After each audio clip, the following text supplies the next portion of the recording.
Could we have another section, like a repeat section on the doc? Could you put in, should Russell be shitting himself? Yes. I mean, that's a good thing to revisit. Oh, I missed. Okay. Hello, everybody, and welcome back to The Top Step. Just in case you were under any pretense that this was in any way a professional setup, straight off the bat, just apologies for the lateness of both this episode and the last episode. Life just got in the way. Well, we kind of drew that one all, didn't we? Yes, we did. We did. Well, although I wouldn't have had to reschedule if you didn't have to reschedule, but and I had work. You just got on the bus to nowhere, and then you were like, "Oh, sorry, I'm on the bus." Yeah, that's kind of true. I just, on the day of us supposedly doing this podcast, I just thought I fancy getting on the bus and going somewhere else, and I just did, and then I don't even know where I'm going. So yeah, that's a line under. And then the second one is that we're in a rush because we've had to slot this in. We are very busy people, and we have things to do and cool stuff. I'm commentating at Headingley. I'm learning how to drive. Yeah, both important. Maybe we'll talk about Headingley a bit more in the other one because we're double stacking these to use a F1 term. Double stacking in the pit lane. Well done. Yeah, very good. So we'll talk about the cricket more after. So we're going to try and limit these to half an hour-ish. It's currently 11:35. And then the last note, just to quickly touch on, is that I'm pissed. Woo! I was out late last night. It was fully light by the time I got an Uber home, which is horrible. That's crazy. But it wasn't that late. It's getting light early, that time of the year. And it's staying light late. Yeah, we're in Wharf Chambers, which I haven't been to Wharf Chambers in years. I've never been to Wharf Chambers. It's like a queer bar / event space. Get me there. But there was an event on, and I think Bram, who we were there in celebration of, because he's leaving my work, would have quite liked to go to the event, but we just sat outside, and it's actually realised stealthily it's probably like the latest you can sit out in a garden, because we were there till like 4 a.m. just outside, and it's really nice. That is something to bear in mind. Environment.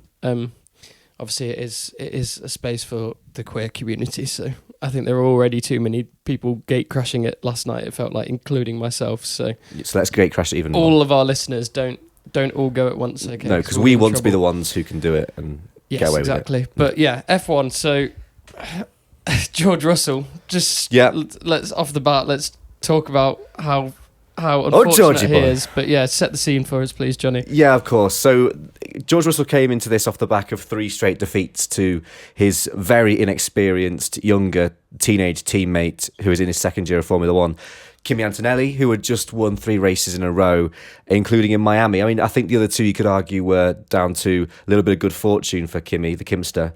But I think for Russell in Miami, he was just purely outpaced. So off the back of that, he came into this weekend, a track that he's supposedly quite good at, one of his better tracks. Antonelli's not too bad around here either, but Russell is seen as a bit of a master of Canada comparatively. Really needing to stop the rut. Is that a thing that people... You get out of a rut and you stop a rut. Yes.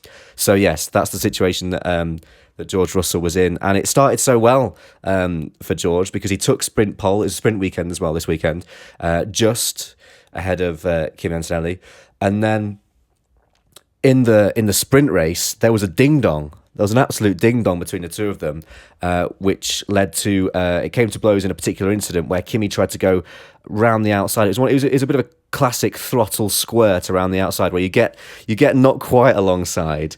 And, I'm enjoying that phrase. And then you throttle squirt to try and like get to the apex ahead on the outside. And then you sort of allow... I think it's a bit cheeky. You kind of allow yourself to get pushed off and go, well, I was ahead at the apex. He pushed me off. And sort of like in football, like... leading your leg out for the contact. Exactly. Yeah. Or, when like a defender is up against, towards getting out for a corner and then they just fall and the attacker doesn't touch them, but they just fall over and they always get a free kick. It's that. But that didn't really happen because I don't think Kimi was quite alongside. They were kind of side by side at the apex, and Russell, I think, is well within his rights just to ease him out wide, which caused Antonelli to go bouncing over the grass and actually lost him second place, and he finished third in the sprint, which George Russell won. So far, so good. Then we get to qualifying, and all throughout qualifying, it looks like Antonelli's got the slight edge. But then when it comes down to it, with the last lap, George Russell pips him by exactly the same margin that he got pole in the sprint. He got pole in the to the nearest like thousandth of a second, which is ridiculous. And took pole ahead of Kimi, which set him up perfectly for the race. And what a race it was! It was a really interesting one. Once more, I said a stat off camera, so I'll state it now. It's the first time that pole sitter hasn't won, which is particularly this season, which is particularly crazy considering the fact that the pole sitter, in fact, no one on the front row has even led a GP going into the second corner yet. And that happened again, didn't it, with Lando Norris? But it quickly became apparent that him and McLaren had made a rather substantial fuck up. They'd done effed up. So it was a slightly slippery start. I think it had been raining on the lead up to the race, but it had stopped raining about an hour or two beforehand. So the track was sort of neither here nor there in the region of dries and inters. And I think most teams did a reconnaissance lap to the grid on inters. And then they played some radio from, there was an interest, I don't want to misattribute this, but there was like Verstappen and Hamilton and various other drivers. I think they focused on Verstappen and Hamilton with the reels, which like, oh, these are true champions. They know what they're talking about. Just both of them saying, we need to start on the dries. Like, this is going to be dry by the time we start the race. And then I think it was either Piastri or Norris came over and said, I don't know, do what you want. And then McLaren decided to put them onto intermediates. There were other teams on the grid who did that, but I think it's a context thing because McLaren were, I think, 4th and 5th on the grid, something like that. The other drivers who were trying it were like 18th and 14th. It's like you may as well roll the dice because you're way down the grid. But when you've got a genuine opportunity of getting a podium just in dry, normal running, I don't know why you need to roll the dice like that. Certainly didn't work for Oscar Piastri because he went backwards off the start, but it did work for Lando Norris. He got those tyres fired up and actually got into the lead, which is what made that stat possible. But very quickly it became evident that the dry tyres were just going to get faster and faster, and Norris peeled into the pits and left us with Antonelli and Russell. And to be fair, at that time I think Hamilton and Verstappen were right with them as well, but it was clear it was a 2-horse race at that point. Yeah, but shame for Norris overall, really. Had a good chance there. Yeah, he had a good chance. He showed good pace. He's had, I think he's looked good this season, kind of quietly, when his car has been able to work, which it didn't because he DNF'd this race again. But we kind of robbed of the chance to see what he could do because, he got into the lead. He was actually stretching that lead out. And I think McLaren pitted him when they should never have put him on the inters, but they waited till the second he started to lose time at the front and then pitted him, which didn't take very long. And then very quickly his car stopped working again. So yeah, I think unlucky for Norris. He's been quietly quite quick this season, and we're waiting to kind of see that because the one breakout McLaren race so far was in Japan, and it was the only one where Piastri has looked the better of the two. But once again, Norris hit trouble.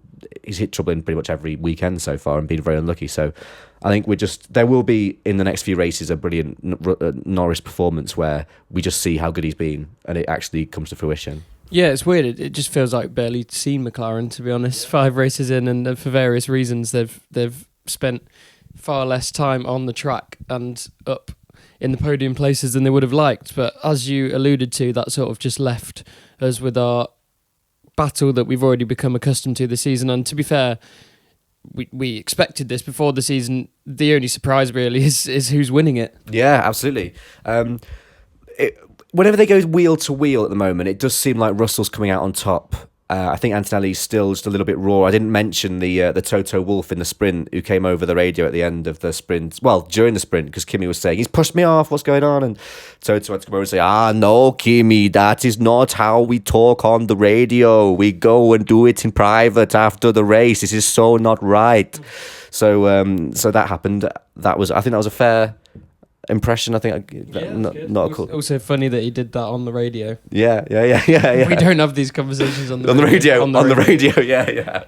Yeah, absolutely.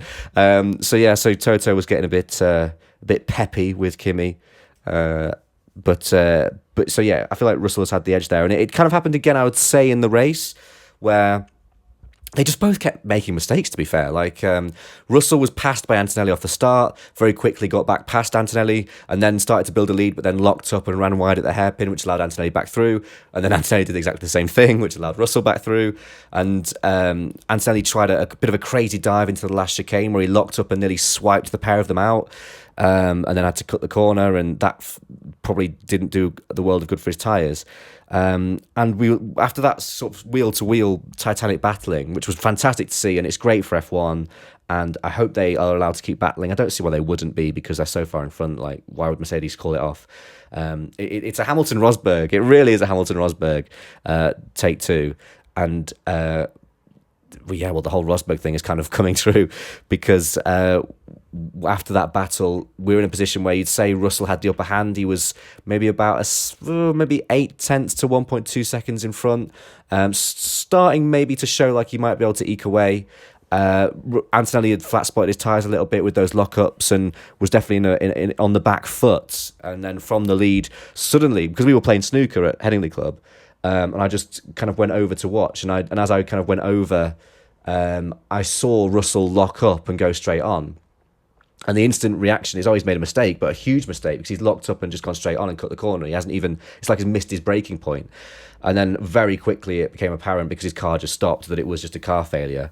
He was trying to get it off the track, but he didn't even manage to do that, because No. he came back onto the track. So must have just completely lost control of the car. Absolutely. And it's just, how gutting is that? And the point swings in Formula One are so huge, because I think the gap was 18 points coming into that race, and you get 25 points for a win, and obviously none for a DNF. So that's suddenly almost doubled Antonelli's lead.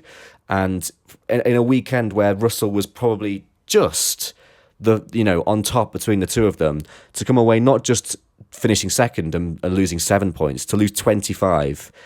I mean, you start to feel that, is this similar to the Rosberg-Hamilton year, where Hamilton kept DNFing despite being marginally the quicker of the two? Is this just meant to be for Kimi? Yeah, well, we have to ask the question again, don't we? Should Russell be shitting himself? So last time I said no. I said he's shown that he's got the pace and he's just been unlucky.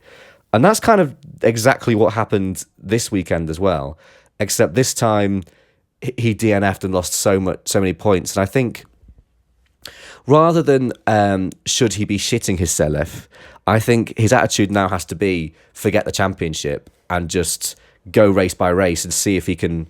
I think now it's the Verstappen second half of 2025 approach, where it's like, well, they're miles ahead, let's just see what we can do. I think that's what he's got to do now. I think he's just go race by race, and it's probably what he would say he's been doing anyway. But I think it's like you hear people say, if you get into like an apocalypse situation, you accept you're going to die first and then go from there. I think Russell needs to accept he's going to die in this championship. Who says that? Are they speaking from experience? I don't know. I just think that the zombie apocalypse. Yes. Those people who are well trained to deal with these, people who spend their life studying for that moment. Yeah. That's what they say, and they always say, just be dead. Just come to peace with your death immediately. I'm sure someone has said this. I'm saying it now. I didn't know. I'll bear that in mind. Yeah. Well, I think just mentality wise, if you just go, I'm dead anyway, then you free up. Sure. Yeah. Do you know what I mean? Yeah. Rather than trying to protect your life, you kind of go, well, I'm going to die anyway, so let's just have a doodle woodle. Yeah, but it's crazy situation to be in after 5 races, to say zombie that George apocalypse. Russell, yes, Yeah. I mean, maybe that would help him, to be fair. Although just his luck, he'll probably somehow manage to turn it around going into the last race, and then the apocalypse will happen. Yeah, and he's like 1 point behind, and he's leading, and they have to call it off.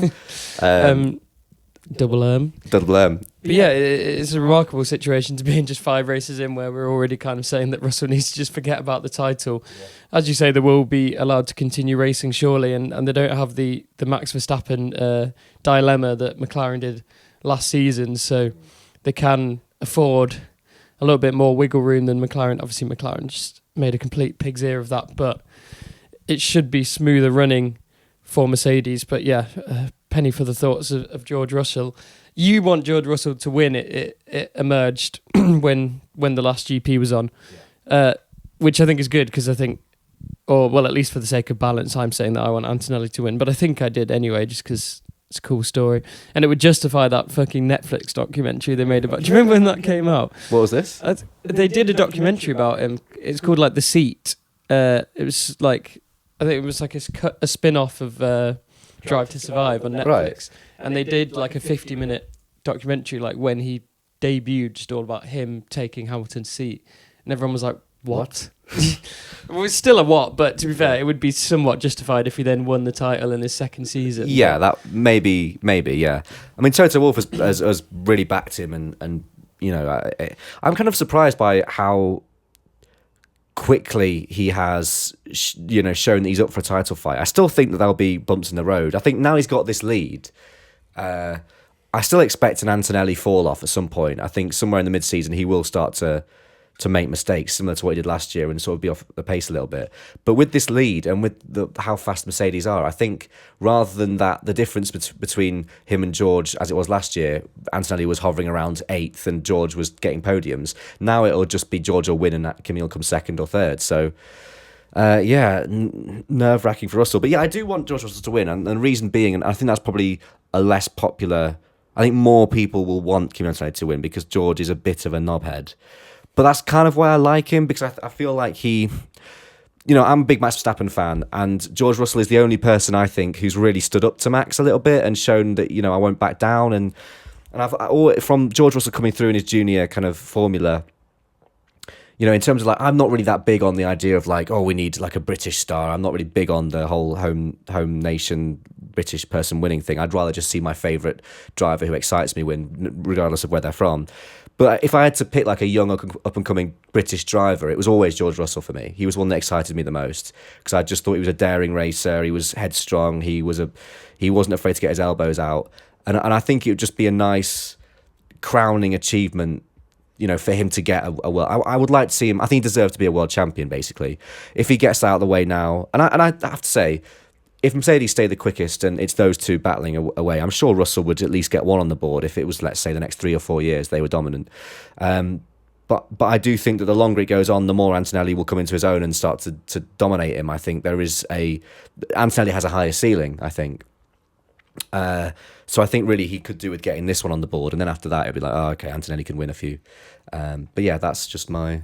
I would like to pull you up on one thing, and this is just pure insecurity from me because we're going to do the cricket one after this, and I'm just going to have to talk about how wrong I got my predicted lineup. But yeah. I do seem to recall you saying in our first episode he would be a triple world champion by the time the regulations changed. Yeah, I'm not so sure about that now. Well, the regulations are probably going to change next year. So yeah, he'll do well to win 3 world titles. Wouldn't that be incredible if he was still able to pull that off?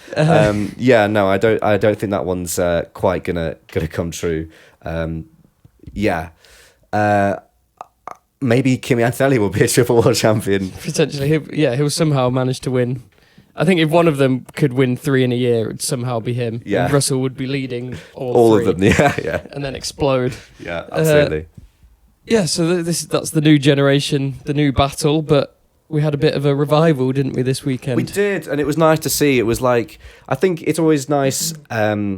in Formula 1, what often happens is, in the heat of the moment where it's for the title and it matters, it gets very tribal and it gets very like, you take sides and extremes. And I think the absolute epitome of that is Hamilton versus Verstappen in 2021.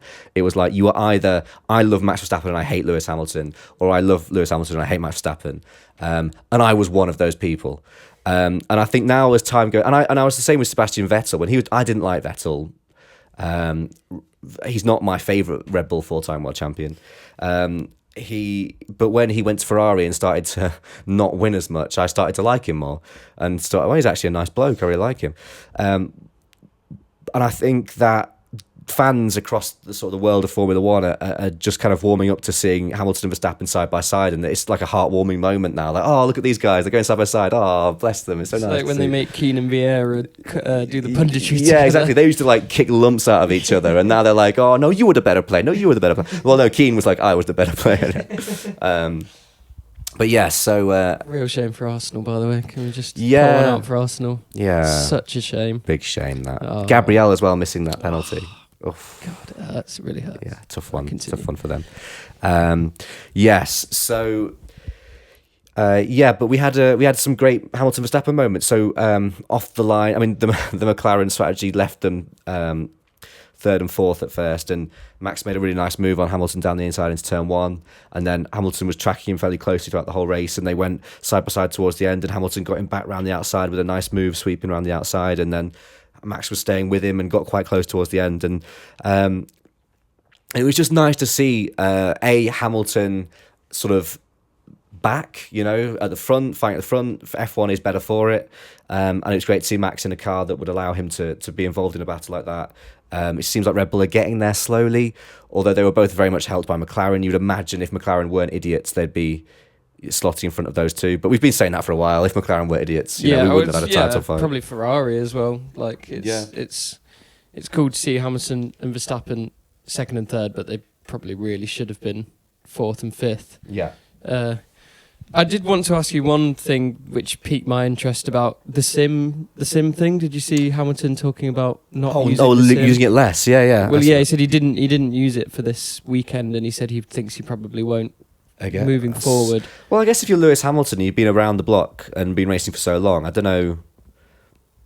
I guess you can get away with not, because he knows the tracks, right? He knows. Yeah, but he was basically saying it was actively making him worse, and his best performances so far, albeit in China and Canada, which his best talked about. Yeah, but he said, "Well, I didn't use the sim for them, and it worked." So it almost seemed like semi-superstitious in a way. Yeah, it probably is. And sim work is about setup as well, and maybe he was doing sim work and trying to unlock the setup. And then you hear about drivers getting lost in a setup hole where they're just tweaking, and it never quite works out. And maybe he just needs to do it on feel a bit more.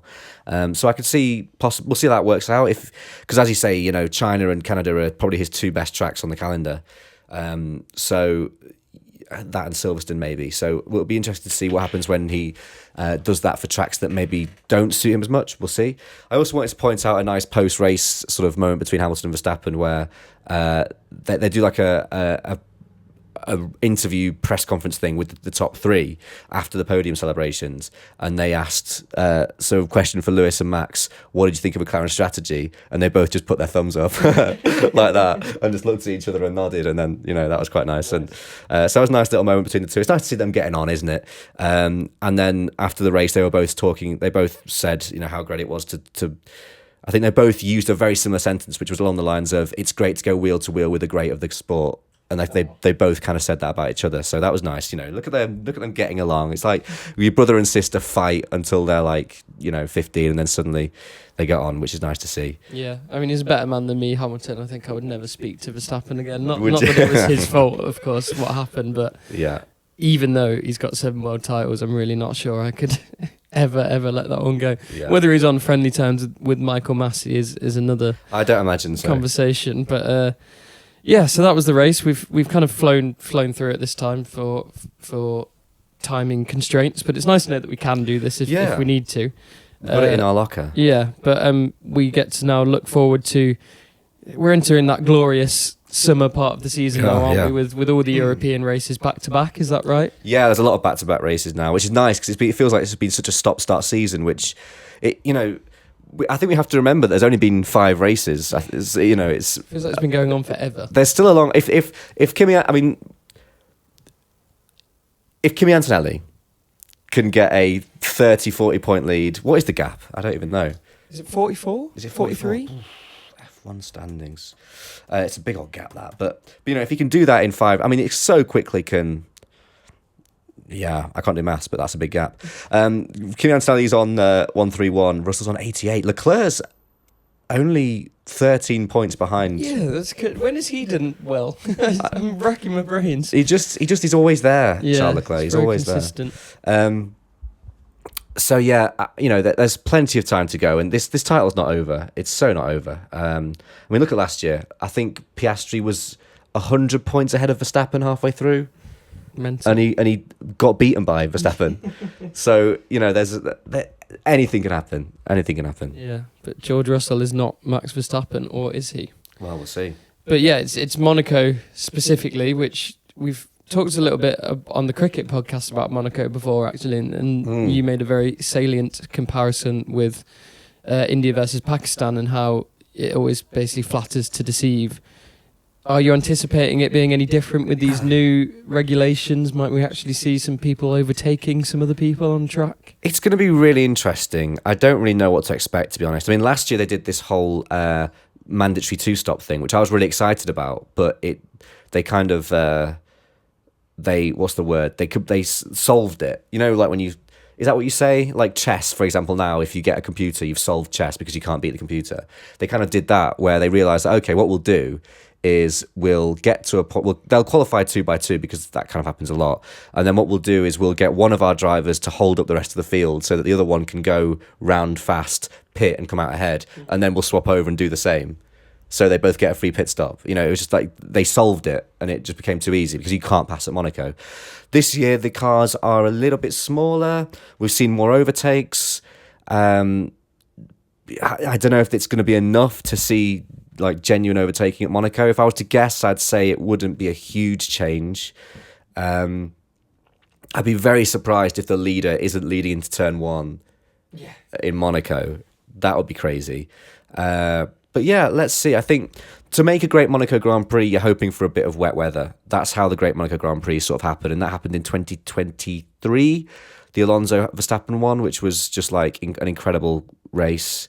So I think we could do with that. But, you know, it'll be interesting to see. This will be an absolute test for these cars because if there's overtaking around Monaco, then there's hope for these regulations because that is something that they haven't been able to do for years and years and years. So we'll see. It's going to be interesting. Yeah, I'd like to see some rain because we haven't seen any yet, so we have no idea what the cars are going to do in rain. Yeah, exactly. Well, they moved Miami to avoid the rain, and there just was no rain. Yeah. Is that normal? Or do you think they're particularly worried about how these cars are going to react? They do. They have messed around with start times a little bit. It's not the first time it's happened.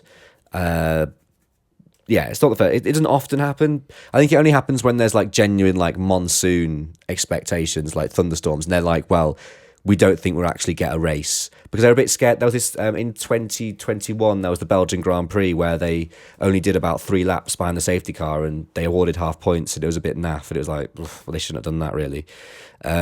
So I think they're a bit scared of that happening again. So yeah, it does happen, but not often, I would say. Okay, fair enough. Well, Jonny, is there anything else you'd like to add on this one? I think just if you are a George Russell fan, don't despair. I still genuinely think he's got a decent chance of winning the title, if he can psychologically compartmentalise and remove the idea of the title from his head. Because I think there will be mistakes from Kimi. It will swing. The racing gods even things out. Look at 2021. You know, it all works out in the end how it should work out. Often. Look at 2021, and so I just if George continues to be, you know, slightly quicker or level with Kimi, there will be a chance for him, and I hope that Monaco sees some action. We often, in fact, on Monaco, it's usually one of the chances for a non-dominant team to win. Like last year, McLaren didn't win the Monaco Grand Prix, did they? I actually can't remember. Did Charles Leclerc win? No, Charles Leclerc won the year before. Monaco Grand Prix 2025. It might have been Piastri. It might have been Norris. No, it was Norris. So completely ignore everything I'm saying. But yeah, there's often a chance. I think Charles Leclerc always goes well there at his home race. He's won it before. He's always quick there. There was a bit of a curse with Charles Leclerc at Monaco, where he would be clearly the fastest driver, but something would always go wrong. But then he finally won it, and he now, I think, would be a good bet to do all right there. I don't think it'll suit Red Bull because they tend to suit energy-starved tracks, and Monaco will be the opposite of that. They'll have too much energy. Deployment won't be an issue at Monaco because they're always going really slowly. So I think that could suit Ferrari with their little turbo. That won't be a disadvantage. It will only be an advantage. So, yeah, I think Ferrari will be quick. I think if I had to guess, I think a Leclerc podium is pretty certain, I would say. So, yeah, should be interesting. Fantastic. Well, thank you, Jonny, and thank you for tuning in. And if you like cricket, then make sure to tune in to the one that we're about to record right now, where we're previewing the England versus New Zealand Test series. But for now, for literally maybe 5 seconds, while I go and do the poo that I've been holding in for, well, all morning, to be honest. Not doing a great job of holding it in. No, it's been slipping out in installments. So I need to go. So thank you very much for listening, and we'll see you next time. Goodbye. Goodbye. Under half an hour. 29:43. Whew. It's not bad. Bosh. Right, is it shit time?